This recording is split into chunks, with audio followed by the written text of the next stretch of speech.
Halo, assalamualaikum warahmatullahi wabarakatuh. Selamat siang Indonesiaku.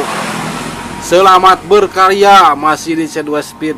Siang ini banyak sekali pertanyaan yang masuk di kolom komentar ya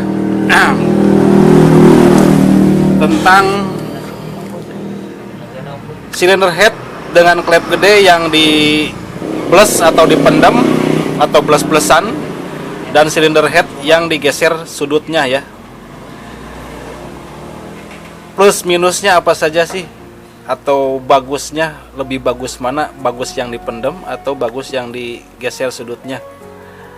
Sudut kemiringan si klepnya itu sendiri ya. Nah, di hadapan saya kali ini ada 2 ekor silinder head guys. Yang satu ini mode pendem, yang satu ini mode geser sudut. Kita akan bahas bareng-bareng dalam video ini ya. Seperti apa keuntungan daripada geser sudut, dan seperti apa keuntungan daripada klep di pendem atau di plus-plusan ya. Oke, kita let's go kan guys. Oke ya, diokekeun. Untuk yang satu ini, nah untuk yang satu ini guys, jangan dulu yang itu, yang ini aja. Untuk silinder head yang satu ini, nah ini head mocin, dan kita udah geser sudutnya ya, alias kemiringan daripada bos klepnya kita udah geser. Untuk caranya mungkin kalian udah pada tahu ya. Untuk caranya sendiri, si lubang bos klepnya ditutup pakai lasan atau cor-coran, las cor, lalu dibuatkan lubang ulang untuk bos klep dengan kemiringan yang berbeda. Nah, kemiringan klep yang berbeda ya, makanya itu disebut geser sudut klep. Nah, ini yang digunakan sama-sama klep 2824 ya. Ini mocin, ini suprapit atau legenda 2824 juga sama. Nah, untuk keuntungan daripada geser sudut, untuk keuntungan daripada geser sudut di silinder head ini, keuntungannya adalah gap antara klep dan klep lumayan jauh ya. Buat yang digeser sudutnya lumayan jauh, jadi kita bisa main bukaan overlap lebih tinggi ya.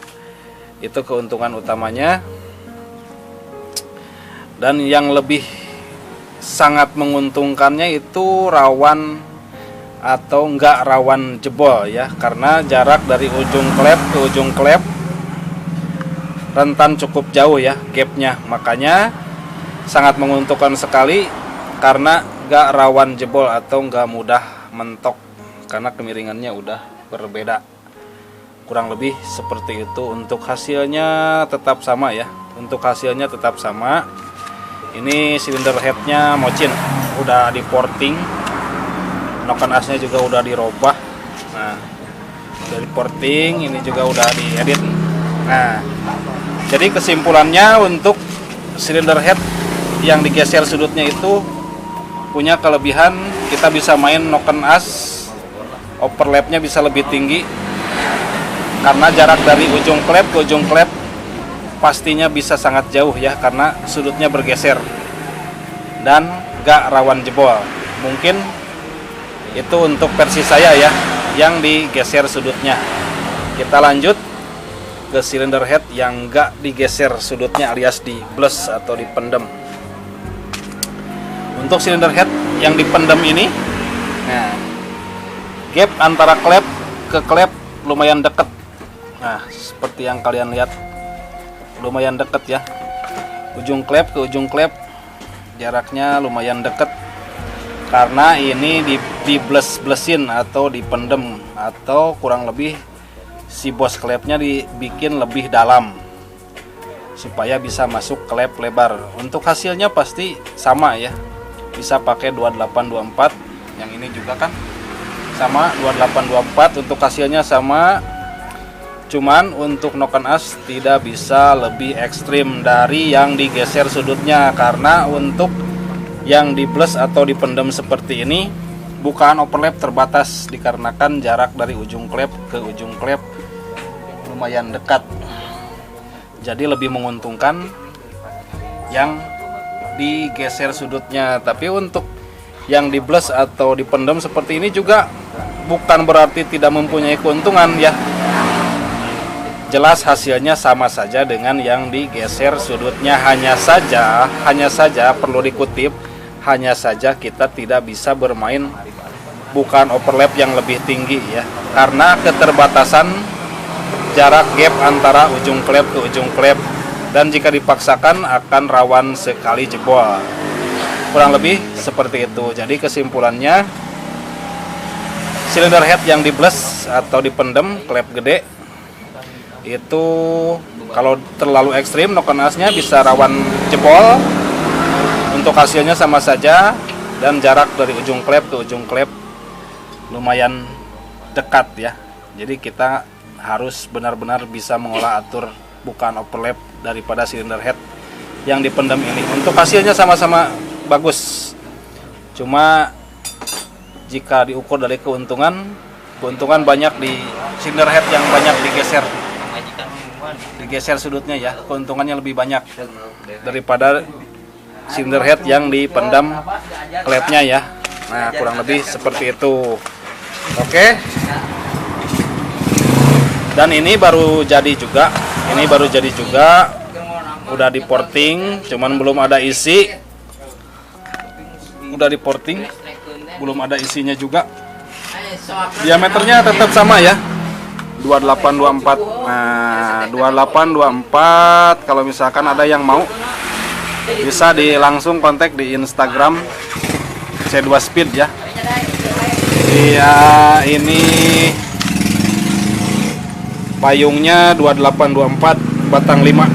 Untuk harganya kita kasih harga yang spesial aja, 1 juta aja. Nah, berikut noken asnya. Noken asnya ini bawaan. Ini bekas ya, cabutan. Cuman udah dimodifikasi ulang. Ini kita kasih noken as yang dual tipe. Dual tipe itu, noken as dual tipe itu profilnya seperti ini. Apa sih keuntungannya dual tipe? Nah, satu noken as tapi bisa pakai 2 pelatuk yang berbeda. Bentar. Nah, udah jelas tuh. Kalau untuk pelatuk standar lobnya agak runcing. Kalau untuk pelatuk RRA lobnya agak bulat jika diukur dari profil. Tapi ini kita bikin dual mode, bisa untuk pelatuk standar atau RRA PNP di Honda Astrea ya. Nah, kalau mau 1 juta sama noken asnya ya. Udah porting, klep 2824, 1 buah noken as standar modifikasi. Oke. Mungkin cukup dimengerti ya. Mudah-mudahan cukup dimengerti apa yang saya uraikan tentang bagaimana dan plus minusnya, tentang bagaimana plus minus daripada silinder head yang digeser sudutnya dan silinder head yang dipendam atau di plus-plusin dengan ukuran klep yang sama ya. Jadi kesimpulannya, untuk yang digeser sudutnya gap klep ke klep lebih banyak, jaraknya lebih aman. Kita bisa main noken as dengan overlap yang cukup tinggi. Sedangkan untuk yang dibles atau dipendam seperti ini, untuk hasilnya tetap sama dengan yang digeser, hanya saja tidak bisa bermain ekstrim, alias overlap jangan terlalu tinggi karena bukan overlapnya terbatas dikarenakan jarak dari klep ke klep lumayan dekat ya, nggak seperti yang digeser sudutnya. Oke, langsung aja dikepoin di Instagram C2 Speed. Oke, semoga bermanfaat. Wassalamualaikum warahmatullahi wabarakatuh.